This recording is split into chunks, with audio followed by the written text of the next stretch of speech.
Hello, my friends. Thank you for joining me. Grab a Bible. Let's go to Jeremiah 17, verse 7 and 8. This is 5 Minutes of Faith.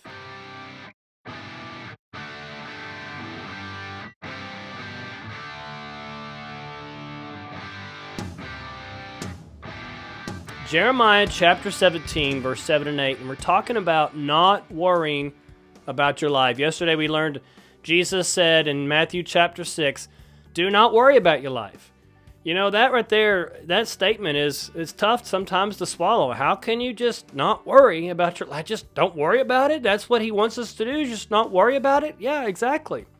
Now, I don't think he means that we can now just have a flippant attitude and that we shirk our responsibilities and we don't need to do anything in life. God's just going to magically make it all up, everything we need up here, and we can just sit back and do nothing. No, that's not what he means. He doesn't mean that we should have no forethought into what will we do and with our life. But we're trusting in God. He's the one in charge. I put him in charge of my life. Lord, what do you want me to do? What do you want me to say? Where do you want me to go? And when I get there, Lord, you will provide everything I need. Everything I need to get there, you'll provide. Once I am there, you'll provide. There is nothing that I'll lack because the Lord will provide it. Now, he may tell you, go to a place, here's a job, work this job, you'll make a certain amount of money. But if I'll answer the call, if I'll obey God, he'll always point me in the right direction, and he'll always provide for me. See, I think that's sometimes what the world is confused about. They think that we say God's going to provide, that it's just going to fall out of the sky. Well, actually it did. You know, if you think about the Israelites in the desert, for 40 years they ate manna that literally fell out of the sky. No matter what it takes, God can send ravens with meat in their mouth to feed you. No matter what it takes, God will provide if we'll just trust in him. That's the key, is to trust in him. It's not to trust in your own power. It's not to trust in your own strength or the strength of man. It's not to trust in your own circumstances around you, but it is to trust in God that is the key. It's what it says in Jeremiah 17 verse 7, blessed is the man who trusts in the Lord and whose hope is in the Lord. For he shall be like a tree planted by the waters, which spreads out its roots by the river, and will not fear when heat comes. See, that word fear is the same kind of word for worry or dread or fret. He will not fear when heat comes, but its leaf will be green. In other words, God will provide. It will not be anxious in the year of drought, nor will cease from yielding fruit.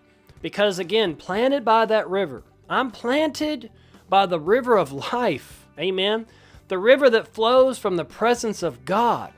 If we are planted, if our life is planted in him, if we're seeking first the kingdom, he'll always provide for us. Even when things may look dire, when things may seem uncertain, and we don't know what's going to happen or where it's going to come from. I don't know all those answers, but I do know this. I'm trusting in the Lord, and he is faithful. He will never, ever give up on me. He'll never fail me.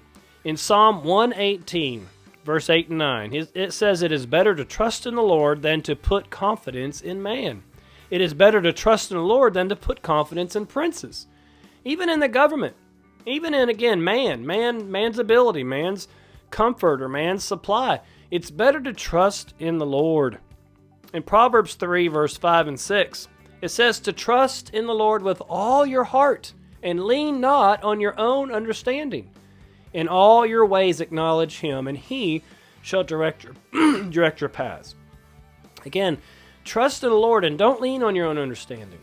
Yeah, we have an intellect, and I have the ability to work. And God has given me the command to work. This is the way I honor God, is by work.